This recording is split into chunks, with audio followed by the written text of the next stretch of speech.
Così ne futti se fora chiovi, no altri curremo, e non sciddicamo, picchiu usuli l'avemo salvato riincia. A mamma all'ultimo ni chiamau, e abissau tutte cose, a giara cascau, ma non si rompiu, e loro e tutto ammucciato in la terra. Così ne futti se fora chiovi, no altri curremo, e non sciddicamo.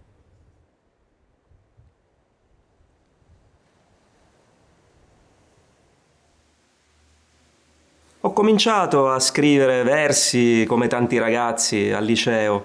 Scrivevo testi anche per le canzoni. All'epoca, nei primi anni '80, cantavo in una band di un gruppo che si rifaceva alla no wave americana, dei movimenti punk, insomma. Ma la poesia vera per me è cominciata col siciliano, diversi anni dopo, e si lega in modo stretto probabilmente a un lutto. È stato il modo di elaborare il lutto della perdita dei miei due genitori che ho perso abbastanza giovani.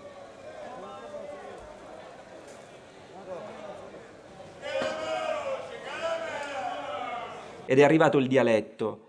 E questo dialetto è stato per certi versi una sorpresa anche per me, perché non è che a casa mia si parlasse abitualmente in dialetto. Certo, sin da ragazzo avevo iniziato a girare per la città, a scoprire la sensualità dei suoni, delle pietre, delle parole, dei quartieri popolari, e sempre nelle nostre case il dialetto si utilizza magari per un'espressione, per un motto. Poi solo dopo ho ricostruito che da bambino stavo seduto in un angolo ad ascoltare i dialoghi fra mia madre e mia nonna.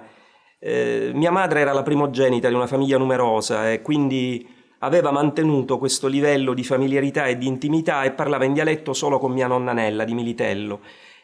Poi una mia zia a un certo punto arrivò a casa dicendo no, il dialetto non si deve parlare più, non è una cosa che va bene per noi, e quindi era una cosa quasi segreta che era rimasta fra mia mamma e mia nonna, ed è stata una ricchezza e una fortuna per me, perché così ho mantenuto questa lingua, che infatti è un po' una lingua bastarda, nel senso che c'è il militellese, c'è il catanese, poi io sono contro la purezza, nel senso penso che una lingua è una cosa viva. Se trovo una parola che viene da un'altra zona della Sicilia che mi risuona, la utilizzo senza problemi.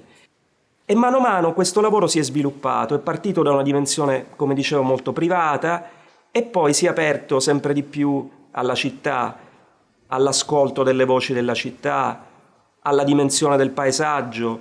Molto spesso i miei testi nascono in relazione a un luogo, a un'emozione legata a una situazione, a un contesto specifico. Devo dire che il dialetto per me è stata anche la scoperta di questa dimensione musicale, teatrale, performativa, perché io sono un grande lettore di poesia e di teatro non italiano, e ho sempre trovato nella poesia italiana, in buona parte della poesia italiana, come dire, un eccesso di...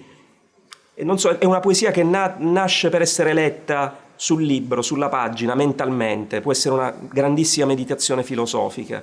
Però a me interessa molto la dimensione carnale, la dimensione sonora, la dimensione performativa della poesia, e in questo il siciliano restituisce un'oralità che ha una grandissima forza, e per questo cerco anche, per quello che posso, di recitarla, di comunicarla, di trasmetterla oralmente. Spiritu vento, spiritu ramace, spirito che corre e non si una pace, spirito la notte, spirito rovino, spirito che corre in ciasso iardeno, Gesù c'è di roro che cantano e o tempo si ferma un cantato. Gesù c'è di roro che cantano e o tempo si ferma un cantato.